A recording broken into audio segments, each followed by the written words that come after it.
So, Marty Supreme is the latest film from Josh Safdie, starring Timothy Chalamet as Marty Mauser, who is a ping pong champion with a huge ego living in 1950s New York.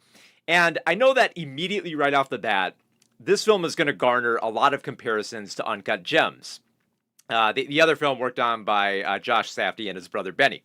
There are a lot of similarities to that film, aside from the fact that it also features another fantastic electronica score by Daniel Lopatin, which I love. I've been obsessed with that soundtrack.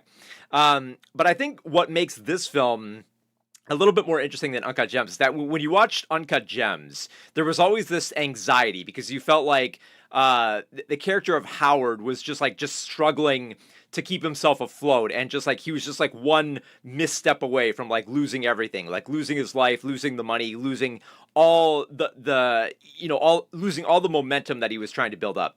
Whereas Marty Mauser, I think, is a much more fascinating character in that there's a lot of anxiety for him. There's a lot of desperation, but it always feels like he's just a little bit more in control.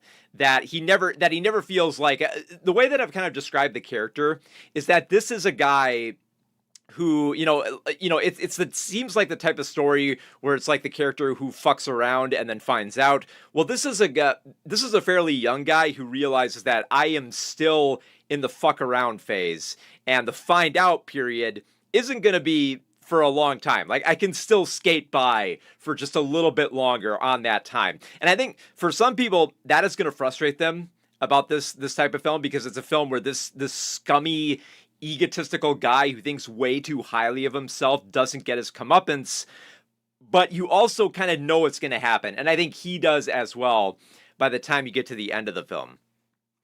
Because it's fun to just like run around with Marty as he like tries to like scurry to find different ways to make money and the ways that he can deceive people. I think it's a big change of pace for Timothy Chalamet, because like the usual type of characters that he plays in films like Dune or A Complete Unknown are usually these very subdued, kind of like very like introspective characters who are just a little bit quiet, not quite like shy and timid, but just a little quiet in their delivery. Meanwhile, Marty Mauser is just loud, like bragging himself up, just angry, just vicious, he just lets his mouth run. And I think that's what makes him such a fascinating character, is just he has all this speed and this drive to him where he feels like he can talk his way into any situation and get anything he wants, just because he thinks he's that good of a ping pong player and that great of a negotiator and a businessman that he can just get whatever he wants, and tries to find different ways to get it. In particular, he tries to find a way, he does have like a love interest with Rachel, who's played by Odessa Azion, and she's like in a loveless marriage, and she's kind of like hooking up with Marty. They have a history together. But that romance is going to be tested when Rachel turns up pregnant. And it kind of feels like Marty is very much kind of running away from that, realizing that, if I settle down with this woman, that's it for me. That's it for my ping pong career. That's it for everything. So he just wants to try to find a way to get out of that situation, which, there's a lot of other stuff going on for Marty. Aside from just, his ping pong matches, which are intense.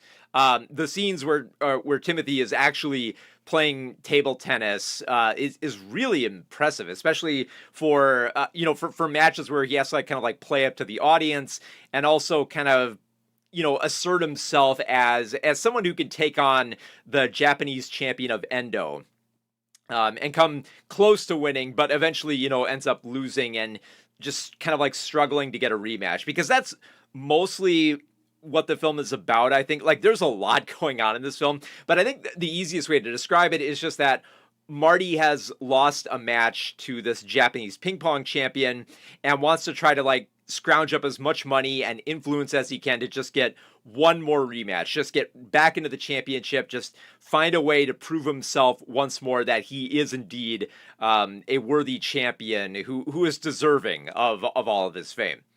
So massive ego on this guy, and you just kind of want to see him fall, and he does fall a lot, just not ultimately. So it's kind of just amazing watching him go on this like bizarre journey around New York, just trying to find a way to make ends meet.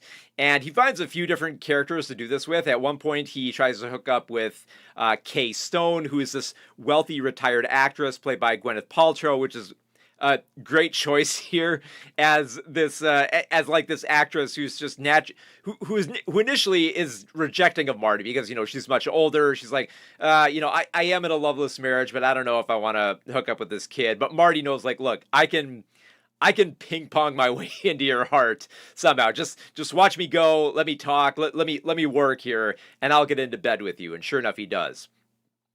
Which I'm sure he loves because he's essentially cucking her husband of Milton Rockwell, played by Kevin O'Leary, who is this businessman who owns a pen company that Marty convinces, like, look, if you fund me, I can become a ping pong champion. And of course, it doesn't quite go well. So then another part of the film is just Marty struggling to convince this guy again. So just trying to find any way to get money. An easy way to get money quick, however, is when he hooks up with his friend of Wally, who is a taxi driver here, played by Tyler, the Creator, and they have a good scheme going on where, like, they pretend to be strangers, they get in on table tennis games, and they scrounge up some easy money. But of course, that goes awry, like pretty much everything else in this film. It goes so awry at one point that there's a scene in an apartment building that I do not want to spoil, but I will say this. It does involve a mobster played by Abel Ferreira, and it does eventually lead into a scenario with a dog ransom. And it just gets wild and violent from there. And of course, when I saw like Abel Ferreira show up, it's like I figured, man, something is going to go nuts with this guy. Something violent, something vicious is going to happen. And sure enough, it does. It does. And the thing is, like, it doesn't pay off until way later in the film, but man, is it vicious and intense. And it started, making me think more about Uncut Gems, with like that same level of anxiety and intensity. But of course, another contributing factor to that similar feeling is Daniel Lopatin's electronica score, which is just so intoxicating. Now, I know what you're thinking. An electronica score for a film set in the 1950s, you would think that it wouldn't work, but it's so engaging and it keeps up the intensity that it works. You don't start questioning the historical accuracy. In fact, Josh Safdie takes such a sledgehammer to historical accuracy by dropping 1980s like greatest hit songs just immediately, like needle drops in the film. And you would think, wow, shouldn't they play some 50s songs? Like, who cares? It works. It sets the right tone and it's exciting and it keeps the momentum going. It doesn't slow it down. It always keeps you engaged with seeing where Marty is going to go next and how he's going to get his money and what's going to go wrong for him. And a lot of stuff goes wrong for him. And it's just, it's fast and it's furious and it's intense and it's exciting. Although I will say it's not as anxiety inducing because you always know there's just like a few more avenues that Marty can go down if like his current route doesn't pay off well. Like he can always just go to this person or, or beg for money from this guy or try to convince this dude or steal money from this location. There's always all these different avenues open to him where Marty always feels like he has a handle on the situation, even when he is like frantic and just, crumbling and just shouting at everyone and just losing control of the situation. And there are scenes where he very clearly comes up to a line and he crosses it. But I think like he just runs his mouth and he doesn't realize he's crossed the line until he like steps over it. And then he just kind of backs off like, okay, yeah, I went too far. I got to back up. But until that happens, he just says whatever he wants. Like at one point, he makes a joke about the competition in a table tennis tournament by saying that he's going to send his opponent back to Auschwitz. And when a lot of the people who hear this from the press are looking at him, he just kind of says, well, I'm Jewish, so I can make that joke. Now, can he make that joke if he's Jewish? It doesn't matter, because in Marty's mind, he believes that he can go that far. He believes he can do anything.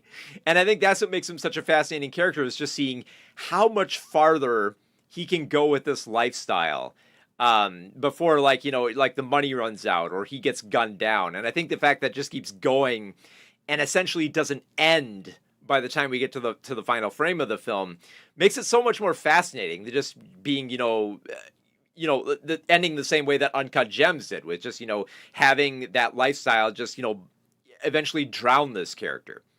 Like, it doesn't in this film, but like somewhere down the line, Marty's gonna fuck up, and he's gonna be done. And it's just, and it's one of those things where it's just like it's not said directly, but you can see it in his eyes. Like, yeah, this is not gonna last. You're gonna screw up. And just a fantastic. I mentioned a bunch of great names here in the cast here. Timothy Chalamet was great. Gwyneth Paltrow, Tyler the Creator, Abel Ferrara, but also a lot of surprising roles you would not expect here. Like Fran Drescher plays Marty's mother. She's not in the film a lot, but she has a pretty good presence here. I really liked her. And I will say there's a lot of other surprising actors who show up here. I think one of the most, aside from like David Mamet was pretty interesting. I found it very, especially the role he has in this film. But I was very much surprised by Penn Jillette's role in this film. You almost kind of have to you're almost blindsided by the role that he has in this film, that you kind of have to pull back and just wait a minute, that's Penn Jillette. He just melted into this role. Another way to look at the film is to look at the other Safdie brothers film that came out last year, of The Smashing Machine, which was a film all about Mark Curran, the wrestler, who had this mindset where, I'm so great that I only focus on victories. And I'm not even going to think about what will happen if I lose. Because if I do, that's just going to ruin my mindset. And of course, in The Smashing Machine, Mark Curran loses, and then he has to kind of deal with what he didn't consider before. Marty Supreme, however, is a character who pretty much says the exact same thing at one point, and mostly realize that, oh yeah, I can, end up with a little bit of victory here. It's not all I'm not going to lose everything. Not all my schemes are going to pay off, but I can do this. I can attain some level of victory, while still, but also gain a whole bunch of scars and have a bunch of losses along the way. And I think that's what makes the film so interesting, and much more than just another reprisal of Uncut Gems here. Because I know, like I said, there's going to be a lot of direct comparisons to Uncut Gems, but Marty Supreme has a much different tone, aside from just a much different setting. It's so surprising to see Timothy Chalamet in a role where he's just being this very scummy guy. It's just, and you just want to see more of him, just to see how much further he can go with this plot where everything goes awry.